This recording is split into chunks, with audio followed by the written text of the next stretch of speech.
C'est avec beaucoup de joie que je vous propose de prendre ce temps ensemble, peut-être d'introduction générale, ce qu'on appelle une introduction générale, de réfléchir ensemble d'une manière pour avoir un propos liminaire sur notre sujet. C'est un sujet à la fois très vaste, où on a tous des attentes, des expériences aussi, mais c'est aussi, et du coup ça peut être très vague, parce qu'on ne peut pas aborder tout. Alors on va essayer de faire ça au mieux. Quand je vous montre, voilà, cette petite affiche, quelle famille, je ne sais pas quelles sont vos réactions spontanées, mais je suis sûr que ça réveille en nous des tas de choses. La famille de laquelle on vient, celle qu'on est en train de construire ou celle qu'on voudrait bien construire, on ne sait pas toujours y faire, on veut bien faire, on a le sentiment qu'on n'a pas toujours les outils, et comme le disait un sage chinois il y a très longtemps, avant la politique de l'enfant unique, avant d'avoir des enfants, j'avais 10 principes sur l'éducation, maintenant j'ai 10 enfants et j'ai plus de principes. Voilà. Le mot famille, peut-être que ça peut vous renvoyer avec des personnes par lesquelles, ou avec lesquelles, ou sans lesquelles, ou contre lesquelles vous vous êtes construit. Des expériences heureuses, pleines de souvenirs, un lieu de joie, de paix, de sécurité, ou au contraire, des expériences douloureuses, traumatisantes, destructrices, qui peuvent générer en nous, au lieu de la reconnaissance, de l'espérance, de la confiance, de l'assurance pour se construire, qui peut avoir généré en nous, qui peut encore générer en nous des regrets, de l'amertume, du cynisme, de la méfiance, et pourquoi pas de la colère et du dégoût. Mais qu'on le veuille ou non, quelles que soient nos convictions philosophiques ou religieuses, qu'on soit chrétien ou pas, marié ou pas, la famille, on n'y échappe pas. Et pourquoi ? Parce que Dieu, notre Créateur, qui nous a voulu sur cette petite planète bleue, Dieu a conçu la famille comme une structure fondamentale, essentielle, pour la construction de chacun de nous et par conséquent pour la construction de la société des hommes dans son ensemble. Et l'air ambiant rend à la fois la question pas facile à traiter, il faut l'admettre, et puis aussi urgente à traiter. Pourquoi ? Parce que notre société a décidé de se passer de Dieu.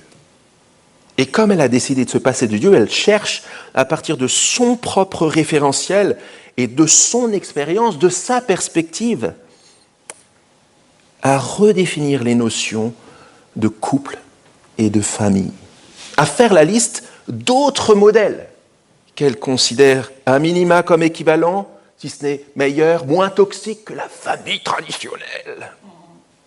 Couple, trouble, famille mono, hétéro, homoparentale, recomposée, parfois décomposée, en prétendant que les fruits, quels que soient les modèles équivalents, seront les mêmes.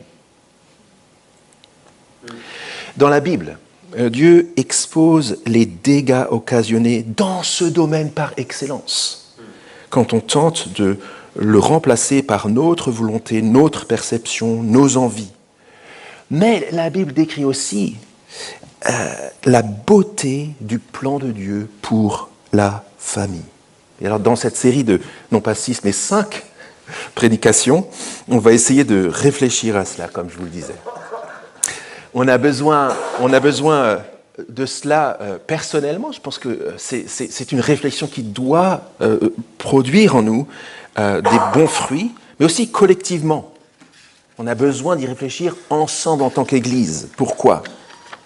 Parce que l'Église, c'est le cadre dans lequel Dieu, notre cher Père céleste, nous appelle à vivre les uns avec les autres comme des frères et des sœurs. Pour que dans nos situations respectives, mari et femme, parents et enfants, frères et sœurs, célibataires, mariés, veufs, divorcés, en réussite ou en échec, pour que dans nos situations ensemble, on puisse s'équiper, s'encourager, comme ses fils et ses filles, à vivre dans le monde pour sa gloire. Et on prie pour que notre série de réflexions contribue à cela, pour qu'il se passe que la suite du texte là qu'on a lu ensemble avec Brian se passe dans la prière de Paul. À celui qui, par la puissance qui agit en nous, peut faire infiniment au-delà de ce que nous demandons ou pensons. Je ne sais pas ce que vous vous demandez, ce que vous pensez concernant le couple et la famille. Mais il peut faire au-delà de cela. Pourquoi ? Parce que c'est à lui la gloire, dans l'Église et en Christ Jésus, dans toutes les générations, dans toutes les familles, au siècle des siècles. Alors ce qu'on va essayer de faire, c'est d'accomplir cela ensemble, je l'espère le mieux possible, dans une sorte d'écosystème où on aura des moments de réflexion, de méditation, de prédication d'un texte, avec un texte principal et l'un ou l'autre texte d'appui qui viennent appuyer le texte du jour, qu'on replacera dans le contexte plus général de l'Église, la grande famille de Dieu, et qu'on cherchera à appliquer ensemble dans nos vies à tous, dans nos situations. Cet écosystème complété par des temps de questions, des temps, je l'espère, de discussions informelles, pas juste le dimanche, mais peut-être profiter de cela pour se voir dans la semaine et pour continuer à réfléchir sur cela. Et puis des temps aussi d'ateliers, dimanche prochain, comme on l'a vu avec Brian, et puis aussi le 8 février à Fénelon l'après-midi. Avant tout, et avant que Yann vienne lire le texte de la Genèse, et je peux déjà mettre la référence, je vais prier.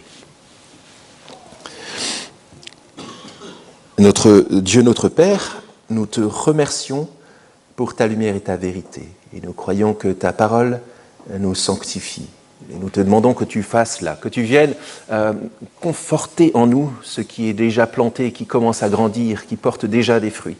Que tu viennes corriger aussi et nous équiper aussi pour tenir ferme dans un monde où les avis, les expériences, les points de vue et parfois les doctrines sont opposés à la vérité qui vient de ta parole, à ce pourquoi tu nous as voulu en tant que couple, famille, dans ce monde.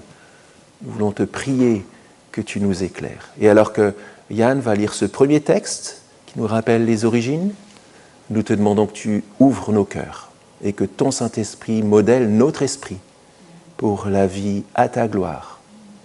Amen.